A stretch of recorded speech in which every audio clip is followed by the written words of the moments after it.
What is up, everybody? Welcome back to the channel. I'm Elliott Delp. How are you? Back again like you never left. And today on Basement Operator, we are going to be doing a pistol comparison. This time it is for the Glock 47 and the Sig M17. Now, you may ask, why are we comparing the 47 and the 17 and not the 17? That is because we don't have a 17, but the 47 is basically a 17. Take that for what you will. Whatever we say about the 47 is basically, you know, 17-ish. 17-ish. For the most part, this video is going to help you decide about two of, I would say, one of the biggest competitors in the full-size pistol market right now. These are two powerhouses in terms of mass production and getting into people's hands. And a lot of people are up in the air. A lot of people DM me a lot on Instagram and they're like, hey, what's the best full-size pistol I can get? What do you think? And I usually recommend, you know, one of these two because I like them a lot. We use them a lot. We carry them both and we feel strongly about them. So I think it's a good time to Is this an opinion video?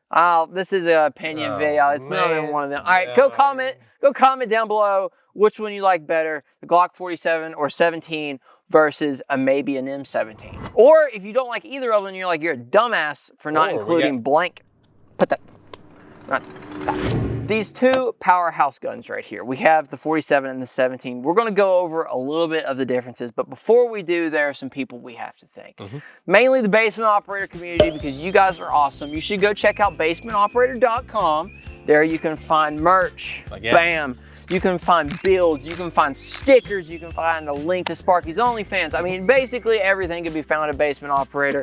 So you should go check it out at basementoperator.com. Pretty cool stuff over there, stickers especially. Yeah. We do have to thank the people that keep the channel going, because without them, you know, we couldn't be doing this. So big thank you to TrueShot. TrueShot sent over a ton of Turin 9mm ammo and stuff ran great. It's basically a bunch of plinking ammunition. We didn't have any problems with it whatsoever.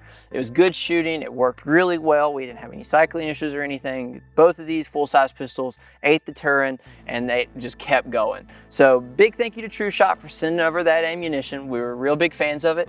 And we appreciate all the support. If you want to check them out, head on over to basementoperator.com/links. We can't forget to think about our lube sponsor here on the channel. A big thank you to Boar Products. They make some awesome lube for firearms cleaning and really anything. It's citrus smelling. It smells great. I know you're not probably sniffing your firearms, but it does help. We've cleaned all of our firearms with the Boar Products, and it's actually ran pretty awesome. Great. So, I mean, we've been using it since January and we've been really big fans. So big thank you to Boar.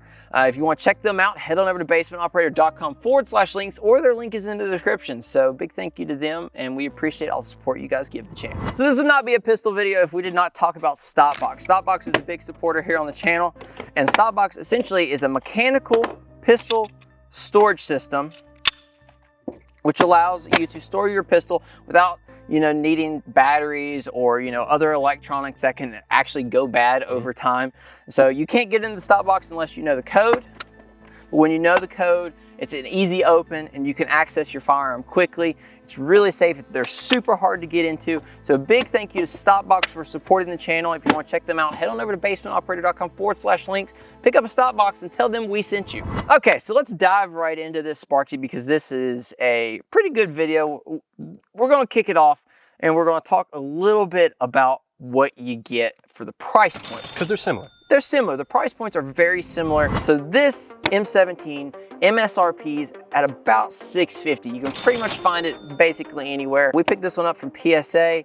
They're always in stock. They're really easy to come by, and they're made everywhere. So I mean, the M17 is super available and easy to get your hands on. Or if you can't find specifically an M17, just P320. The M17 versus the P320, there's honestly not a lot of differences other than color and then maybe optics plate, depending on what model you get, but essentially pretty much the same. Yeah, the same suit. The Glock 47 is actually a little bit cheaper. This thing can run about $550 to $600.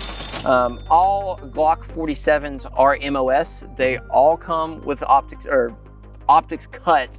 They don't all have plates, which kind of sucks. But I mean, the M17 is kind of the same soup in the fact that it doesn't have, it's only cut for one thing. Yeah. It's cut for the Delta Point Pro or anything that follows that same platform. That pattern, exactly. So we have an EOTech E-Flex. It uses the Delta Pro Point pattern. And then other than that, that's the 2 price points. So you're looking at a little bit more expensive for Sig. For the Sig. Which one do you want to start with? And we can go over each of the features on each of the rifles, or each of these pistols. Start good or bad? That's the real question. Oh, let's start bad. Oh, that's a Glock. And okay, so tell me what you don't like about the Glock and what things you would change about the Glock 47. We're kind of beating a dead horse at this point, but yeah, I'm not the biggest Glock guy. But I mean, the 47, you got the full size Glock, like 17, and the trigger is probably the worst part about it. But they work. That's the thing. That's what keeps Glock around, is that they're fantastic. They work great. So Sparky just hates Glock for the sake of hating Glock. I have actual criticisms. One of the things I don't like about a stock Glock is the mag release. Yes. Mag release is probably one of my biggest complaints about a Glock in comparison to the Sig. It's a little hard to reach. It's hard to reach. It doesn't extrude a lot.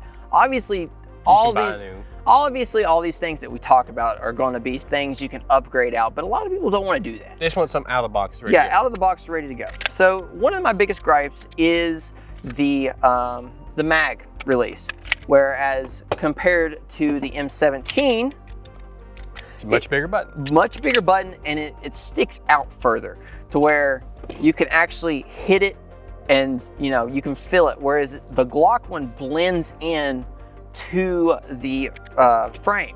I can see why some people would like that. Why? Just because it's more streamlined. Some people might like that, like it doesn't protrude out as far. They're not going to accidentally hit it. Mm-hmm. So I could see why some people would like the Glock button, because they're not going to hit it by accident. That's true. And honestly, it might be a problem with my small hands. Don't you hate it? Don't you hate it? That's one of the biggest complaints I have about the Glock. Now, obviously that's not a big enough complaint to keep me from running it. Most of the time I run a Glock 47 in the videos. I keep it pretty common, mainly because we've had the P320 in a chassis here recently, but the Glock 47 has been a staple and a go-to. Now, you say Glock trigger. I don't think the Glock triggers are horrid. No. But compared to the other full-size options, I would say they're not the best. Not as good as Sig or Walther or any of those other ones. This is a much better trigger. The Sig trigger is really hard to beat. I think it is one of the most comfortable, nice reset. I mean, just don't drop it. Yeah, just don't drop it. But I mean, it does have a really nice trigger, and I think it is one of the highlights of the P320. I mean, that's just one of the big things. Now, moving from bad parts of the Glock, let's talk about some bad things about the P320. Do you have any? Because I've got some that I have gripes about. I'll let you go first. Trigger control groups are kind of a pain to work on. The trigger control groups are a pain in the ass to work on. And I feel like they are very complicated in the P320. That might just be me being a puss. But if you're looking to do aftermarket stuff with the M17, I think it's a lot more difficult than with the Glock. For example, when we did the chassis thing with the Strike Industries, I was looking to buy just, basically a new trigger group and slide. Trigger groups are incredibly expensive. You might as well buy another pistol. Yeah, you might as well buy another pistol for the M17. And there's just not a lot of aftermarket parts out there for the M17, at least where it stands right now, that are affordable. You might as well just buy another M17. And I think that's one of my biggest gripes about the M17 compared to the Glock 47. But I would argue that most people aren't going to be doing that. That's fair. A lot of people aren't buying a lot of upgrades for the M17 because the M17 doesn't need it. It doesn't need it. You're but right. Like I said, if you're wanting to do more with it, then yes, that can be an issue. Yeah, and like Sig does sell aftermarket trigger groups to improve upon the trigger. I don't think they really need it, but their aftermarket trigger groups are so expensive from Sig. Sig's high rolling anyway. Yeah. Sig's unholy expensive, and I would say that's more of a complaint about the brand. Do you get what you pay for? Sure. I think you do. I think the Sig products are really nice. We actually just roasted the crap out of the Spear. Expensive gun, really nice gun, a little too expensive in my opinion. Yeah. But I digress. My biggest complaint about that is definitely the aftermarket market for the Sig. It is not quite on par with the Glock. Now, there's definitely stuff out there. Sure. I'm not saying you can't find it. I'm just saying there's a whole plethora of Glock stuff compared to the Sig. Sparky, do you have any complaints? Not really. Some things that draw me to the 320 or the M17 over the Glock is I like the dovetail on the back a little bit more. I like the way the Sig feels in my hand compared to a Glock. It's got some curves, got some character. Yeah. I do like that. Also, stock with night sights. Glock, you got these little plastic ones. Not the Sig. Yeah. Which, I mean, that's for a $50 difference. Those night sights are there. It's worth it. The night sights are really nice. What I really like is, well, didn't come standard, but Sig has an integrated optic that they are making now for the M17 that comes with night sights and the micro dot. That's nice. And I think it's pretty sweet. Another thing with M17, if you want it, you got the manual safety. You got safety options. So if if you wanted to appendix carry this bad boy and you want a safety for pointing it in that direction, here you go. Like with a Glock, the only safety is this guy. And this guy. And that guy. Right. Because that guy's telling this guy what to do. But, so I personally, like, people hate on, like, guns with safeties. They're like, oh, it's an extra step. But, if you're using it enough and you know how to manipulate your firearms, it's not that big a deal. My thing is, if you're that concerned about having a safety, you can always just not run the safety on. That's a good point. But then if it's accidentally on and you draw it and you're expecting it not to be on, then...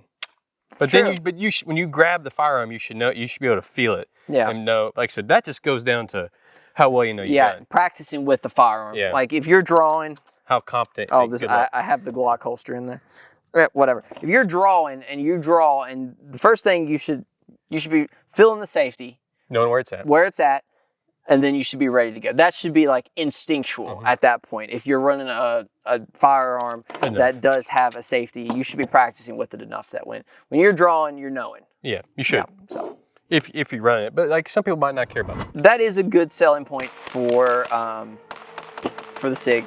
The Sig does shoot really nice. It is a really good shooting pistol. I really like the firearm, and I think that it performs really well on high round counts. When it's getting dirty, it works. That can also be said for the Glock. There's a reason why most law enforcement agencies carry. Yeah, and we kind of hit on the good points for some Sig stuff. The good points for the Glock. It's reliable as shit. I mean, I've had this thing and shot this thing an absolute ton and never cleaned it. Exactly. And it runs.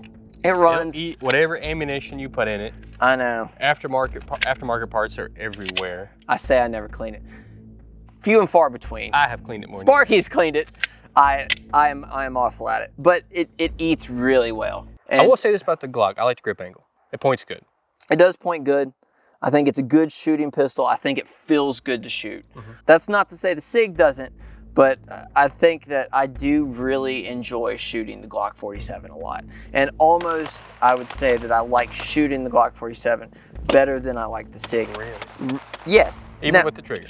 Even with the trigger, I don't know what it is. I love my M17. Do not get me wrong. But I don't know. I really like the 47. I like how we have it set up. I mean, my big kicker is the mag release is one of the biggest things. Like I said, I don't know if the trigger is bad enough to just write it off. Oh yeah. I've shot worse pistols with triggers. True. But that's just me. Now, in terms of like real differences, it's really coming down to like minor preferences. Yes. And that's ultimately where the cookie crumbles in the overall scheme of full-size pistol debates. When you're talking about $500, $600, $700 pistols, you bring up the Walther PDP, which is a heavy contender in the talk between full-size pistols. It even makes it even harder to discuss these three. It really comes down to brand loyalty and what are your minute things that you want in a pistol. Like if you don't care about night sights, save the $100 and buy the Glock, or whatever the minute details are on it, or if you're really liking how the Walther looks, because the Walther is, I think, the most aesthetically pleasing out of all of them. Obviously, we buy guns for how they look. That's the only reason we really buy guns. If that's what you're shooting for here, then you go for the Walther. But out of these two, it really just comes down to what exactly you're wanting. Now, another thing that the Glock pulls in its favor that we have not talked about is magazine, Sparky. You can find many different aftermarket magazines. Magpool, cheaper. Magpool all day, $50 Sig Mags. You can get like 5 of these for $10, $12 a piece. Yeah, much cheaper. Nah, but these are all metal. These are plastic. Exactly. You can drop this one a lot more times on concrete than this one. I can buy 5 of these for this one. It's just something to think about. It's part of the buying process, and I think it's something to consider when you're thinking about these two. But I think ultimately it just comes down to user preference. I think we've done a pretty decent job at laying out the pros and cons of them. In terms of specs, they're about the same. They about weigh the same. They have about the same barrel length. You're not getting better concealment out of the M17 than you are the Glock 47. I don't think that, and we didn't really talk deep, dirty specs because I hate to say it, but you're pretty much getting the same thing in what we didn't talk about. You're starting to really dive into the weeds at that point. Yeah, you're starting to really dive in. And both accept lights. Both have stippling on the receivers, and it's a toss-up in a lot of areas because they're so closely priced that they have a lot of the things you look for in that $500 to $600 pistol. I don't really think you could go wrong on either. I think for most people, the common buyer, the common Joe, they're probably going to lean towards a Glock because of the more ability to upgrade and the cheaper magazines and stuff like that. I really like the M17. I think it definitely has a place. I think most people could benefit from it. You're really getting a nice firearm. I just think a lot of people will go towards the Glock. Yeah, I would say just because of the name. Yeah, it's going to draw more. But I think if you want a nice pistol, the M17 is really hard to beat as well. So I mean, it's one of those toss-up videos. We say all that to say whatever you want to buy. Yeah, we say all that to say whatever you want to buy. They both will serve you well. But we just wanted to highlight a little bit of the pros and cons between the two to help you better decision make. Right? Yes. Okay. So I think we're going to wrap the video there. Hunter, do you have any more comments from behind the camera? Most important part is training. Yes. Yeah, that's right. In your mom's basement. Most important is training. Dry fire in your mom's basement. Not your mom. Your mom. That's right. Exactly. Make sure to get out there and train. Make sure to get your training ammo from TrueShot. Like I said, big thank you to them for sending out the Turin for all of our pistol videos. We really appreciate it. As always, guys, make sure to follow me and Sparky on Instagram. Please. And we'll check you guys on the next one. As always, take some outdoors. Peace. Bye. What are we doing? We're going to compare them. You're trading on with this. I'm just kidding. Golly.